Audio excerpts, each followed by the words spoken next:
এই যে আমাদের আইটেম কত কেজি কত? লাড্ডু মাত্র 400 টাকা কেজি। এটা এটা বালুশাহী কত? 200 টাকা কেজি। আচ্ছা, তারপর তারপরে আরো আছে অনেক আইটেম। এই যে আরেকটা লাড্ডু, আচ্ছা আচ্ছা, লাল লাড্ডু, এটা কত? এটাও 400। তারপরে তারপরে আরো আছে বালুশাহী, ডিজাইন বালুশাহী, এটা কত? এটা 400। সব কি তারপরে আছে দাম ঠিক বরফি, আছে তো? এই যে তামাক লাড্ডু 500 টাকা কেজি।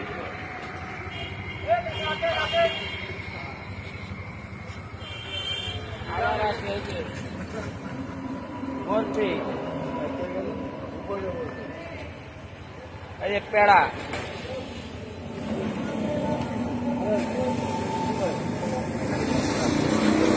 400 টাকা কেজি। থাকেন ভাই, ভালো থাকেন, আসসালামু আলাইকুম।